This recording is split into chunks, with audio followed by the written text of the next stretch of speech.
independent living for quite a while now, I think, what, 3 years, yeah. And the housing board just selected her. I think they made an excellent choice, and I think she'll do a fine job. Thank you. Nice to have you on, Sean. All right, department reports. Do the department heads wish to put anything? A couple things actually. Health insurance, we got enrolled, everything went smoothly. In the past, we have paid for a small portion of life insurance. That amounts to about $4,000. We had given the option to let the employees pick up that health insurance, or excuse me, that life insurance. However, whenever they came to do the enrollment, they didn't let me know, but the cost was going to increase significantly since it was going to be voluntary rather than involuntary. So none of them did it, and now I'm asking, do we want to provide that like we had in the past? It's about $4,000 in total. It's general fund for about $600. I do have the option to get other life insurance, but I do know we have provided that in the last couple of years. Well, there's some of them that probably can't get individual life insurance. I'm sure that is the case. And You say the city paid $4,000 in total, last in year. total last year. Yeah. 600 to the general fund, which is what usually everybody's concerned about. I do know we did have a passing this past year, and it helped someone with the burial expenses because they did not have any other life insurance. Just one that kind of. And we do have employees with health problems that can't buy it now. Right. I make a motion that we continue to pay this amount for the employees. I'll second. Have a motion and a second to continue paying the employee life insurance as it has been. All in favor? Aye. Opposed? Motion carries. The other thing I can discuss later on when it comes to my. Okay. Anything on the fire department? We do, but nothing on paper, so I'll wait. Okay, all right. Committee reports, Community Environment Services and Welfare. No report, Mayor. Finance Committee. Dan? Dan? No report, please. Internal Affairs. Public Safety. No report. Public Works and Transportation. No report. Resources and Policy. All right. Ordinances and resolutions. You guys have discussed the panhandling ordinance, I believe. Your Honor, we, in committee meeting, discussed presenting this panhandling ordinance to the council tonight. At this time, I move that we place this panhandling ordinance on its first reading.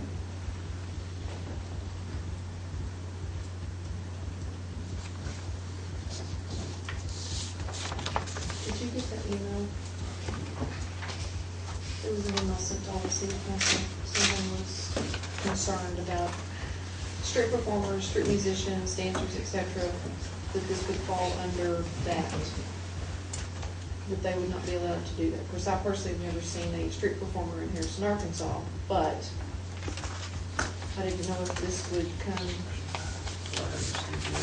I don't think that's even, that's underneath this ordinance. Is this under that ban? Did you get this? I was provided that, I think, but yes, I received that and read it a few minutes ago. Is that going to be a problem with the panhandling ordinance? It's not a problem, but I think this motion dies for lack of second. All right, on to the next. You need to drop the hammer on that. Okay. Motion dies for lack of second. On to the next. Jackson annexation.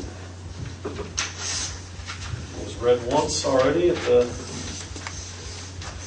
previous council meeting. This is the annexation of Jerry Jackson's property that he asked to be brought into the city, and I understand he wants that to proceed. We passed the first reading on November the 6th last month. it would be appropriate to put it on its second reading or whatever your pleasure is at this meeting. I'd make a motion that we suspend the rules and place this ordinance on its second. Tonight, you don't have to, at this point, Don't have to. suspend the rules, but put it on its second and then go to the third. Okay. Make a motion, we place this ordinance on its second reading by title only. Second? A motion and a second to place the ordinance on its second reading by title only. All in favor? Aye. Opposed? Motion carries. An ordinance annexing the hereinafter described lands to the territory of the city of Harrison, Boone County, Arkansas. Make a motion, we suspend the rules and place this on its third reading, title only. Second. A motion to suspend the rules and place the ordinance on its third reading by title only. All in favor? Aye. Aye. Opposed? Motion carries. We don't have enough people to suspend the rules, I'm sure. Sure will. So we We'd have 6. Oh, there's 6, so this will carry. Wait until next one. Sorry, I didn't catch that. All right. Any old business to come before the council? New business, we have a 2015 budget discussion slated. That's for Thursday night. It's for the 11th. We have a meeting next Thursday night. I did want to kind of apprise some people of some things that we have been discussing. The department heads have met, and Paul and Linda have discussed possibly putting code enforcement and safety underneath the police and fire umbrella, which could potentially save some dollar amounts. I haven't been able to talk to Van about the legality of all that. However, we do know that they are under those expenditures in other cities. So I did want to give you a little food for thought, but Linda and Paul we've discussed it. But I did want to bring that to your attention. They did offer that up. And graciously, thank goodness, because it could possibly help. Code enforcement, you want? Safety. Again, those are under those two umbrellas in other cities. Again, I don't know the legalities of everything, but that is something we should be looking at and maybe discuss on Thursday. Other than that, I also would like a little bit of guidance on, I know going forward with the budget, we have a budget in place now. I assume that's the one you want me to at least present on next Thursday, so when we go over it, you guys have an idea of what we're talking about. But as of right now, that's the only budget I have. I didn't know if that's the one you wanted me to present. I think I got a meeting with you Monday, Tuesday. Tuesday. Okay.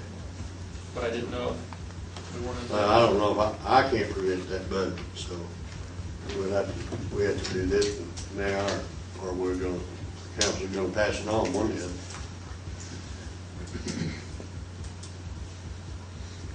At least for that night, I can present what I've got, and if we so decide to change some items, but I wanted to kind of get some clarification, make sure that's what you all wanted me to present, was what I had now. If you want me to present some stuff with changes, I can do that too, but I wanted to give you all that opportunity. Mayor, would you let me present the new budget? You guys are gonna end up with it. So, I'll be with you Tuesday. Okay.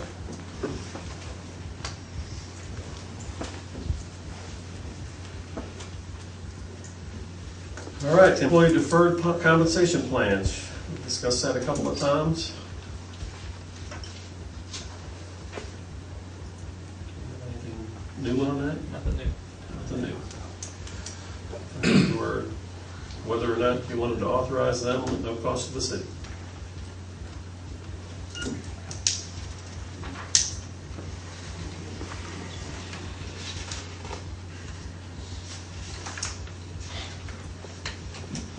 No discussion? I thought we moved forward on that. We did, but we decided to present it as a council tonight. Just up or down. Yeah. I'd make a motion at this time, we go ahead and allow the city to place this in front of the employees, with it being the employee's choice whether they want to do this or not. Second. I have a motion and a second to allow the employee deferred compensation plan at the choice of the employee. All in favor? Aye. Opposed? Motion carries. Draft ADQ permit for wastewater treatment plant.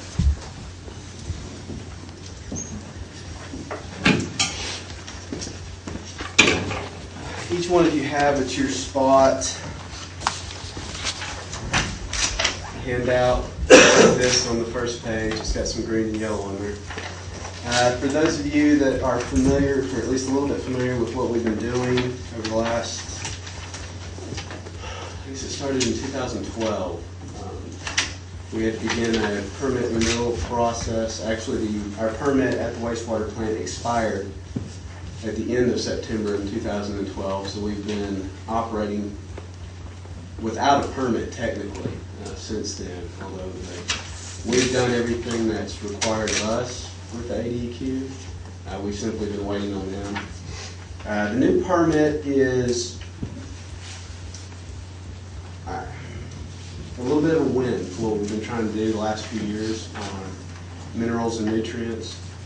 Just real quick, the mineral limits are in the permit. That is what we're going through the third-party rule changing with the Arkansas Pollution Control and Ecology Commission right now.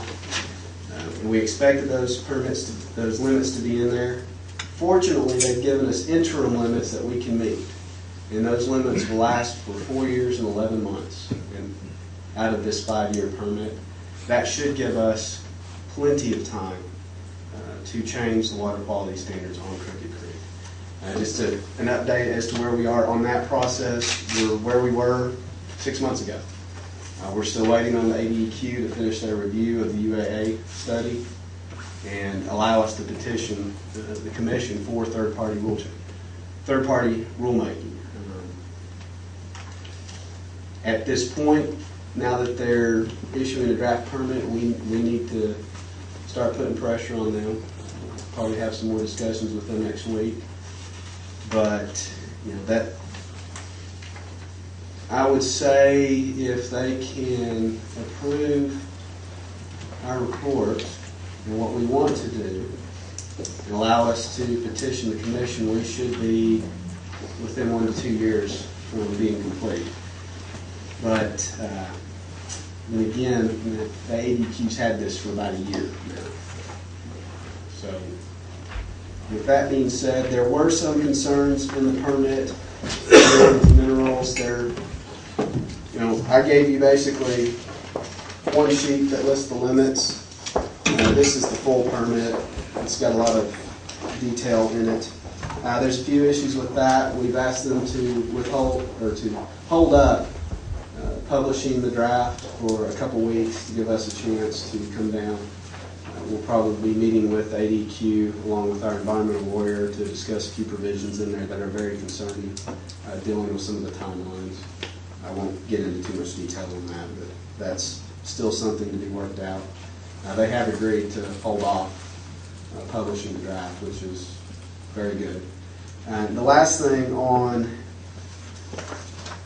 this draft permit is nutrients. We do not have nutrient limits going forward in this draft permit, which is somewhat unexpected. We did have to report phosphorus limits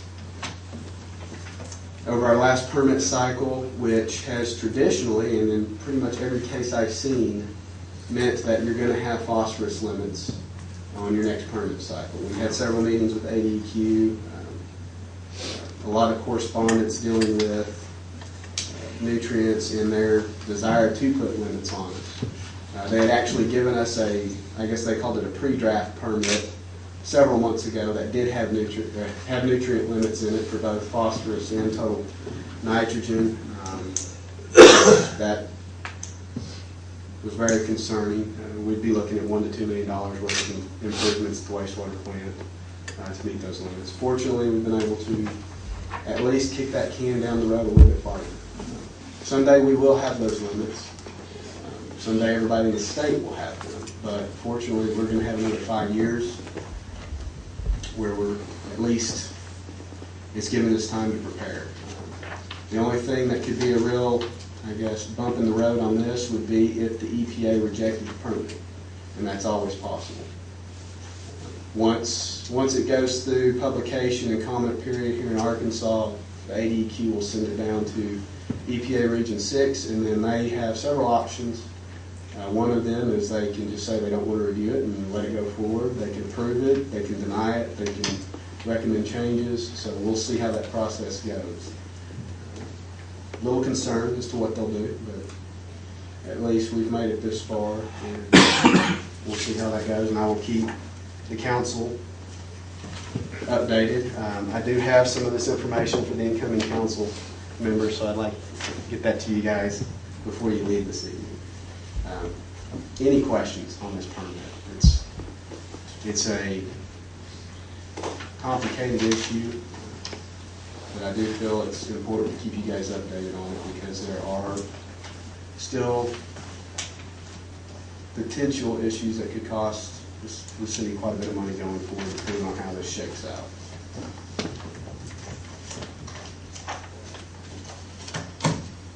The next item, I think, is Yeah, it's mine as well. I was just making sure we're ready to move on.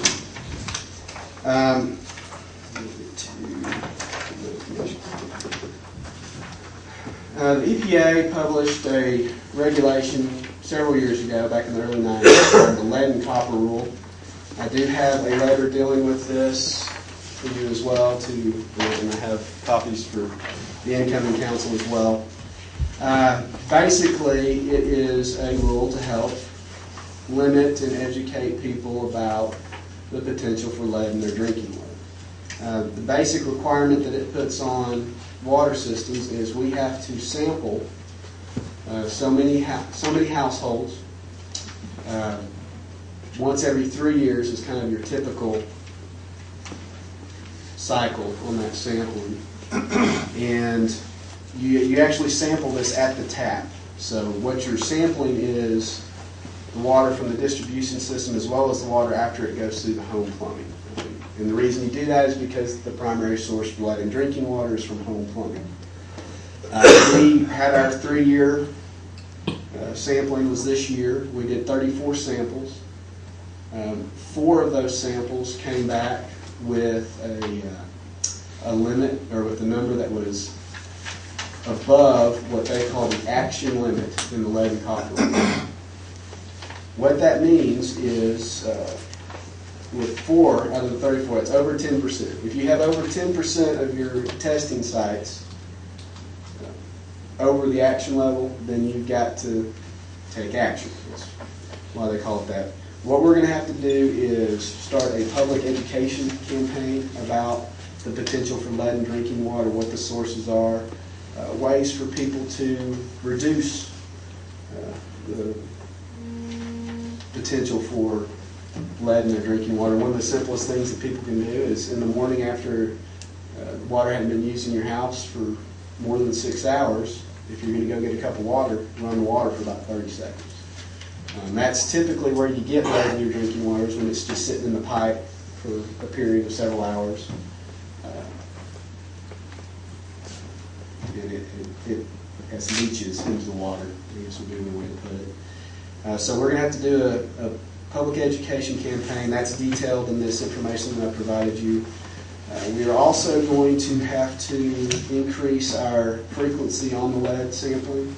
We'll have to do 2 rounds of that next year. We'll actually have to do 2 rounds of 60 samples over the course of next year, which will be a challenge because it was difficult for us to get full cooperation on the 34 samples we did this year. With it being at the tap, all we can really do is leave the bottle at people's houses, and what the EPA wants is they want those samples taken and those bottles filled with the fresh water in the morning after it's been sitting in the pipe for 6 hours or more. So we really have to depend on our customers to help us out there. That will be a little bit of a challenge. We are also going to have to take a look at corrosion control. We'll have to do a corrosion control plan and study. I'll have to have that submitted by the end of March.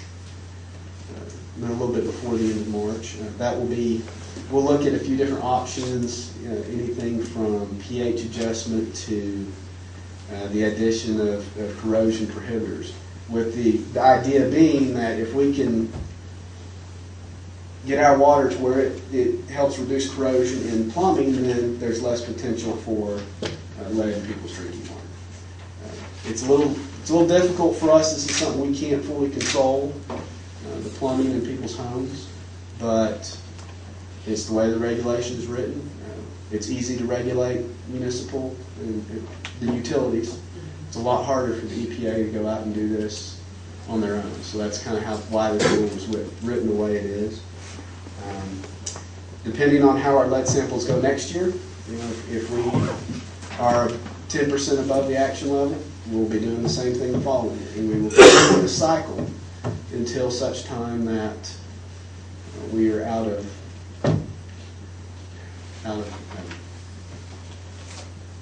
we don't have more than 10%, I guess.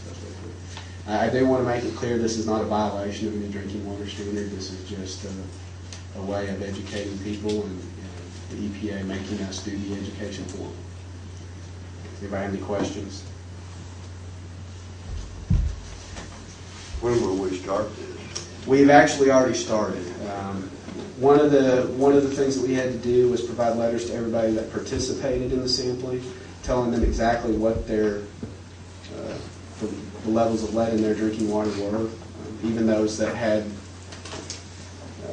levels that were below the action level. We actually, out of the 34 samples, I believe 21 were below what's even detectable by modern testing methods.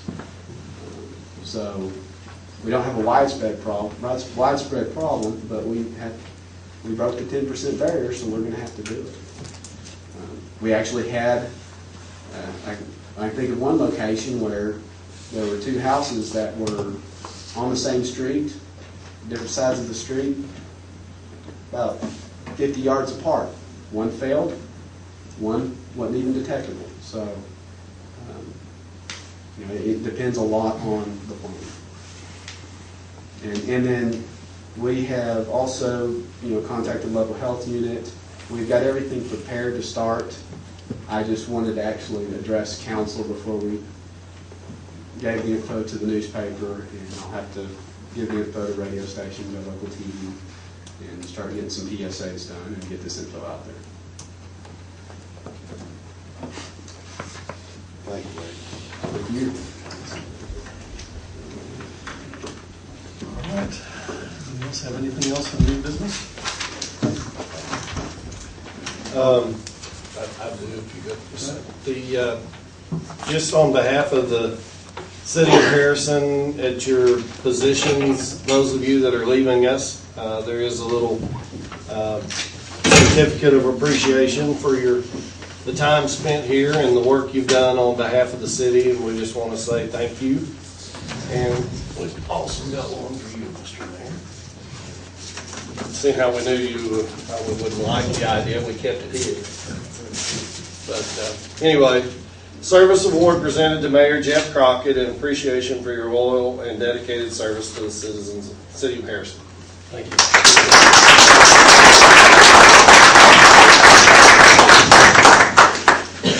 I'd like to thank all the councilmen, the outgoing councilmen especially, for the time I've spent here.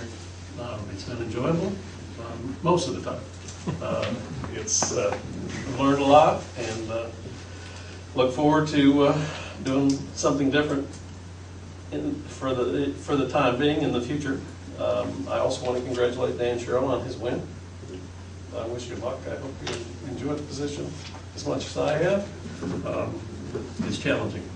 I also want to thank Patrick for all his support and assistance over the last 4 years, and my department heads, who I think have done an awesome job and have offered an awful lot of assistance in making the city function properly.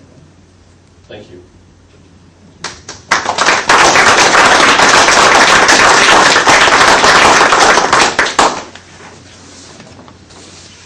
That being said,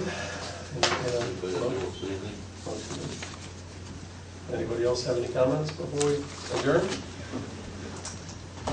Move we adjourn.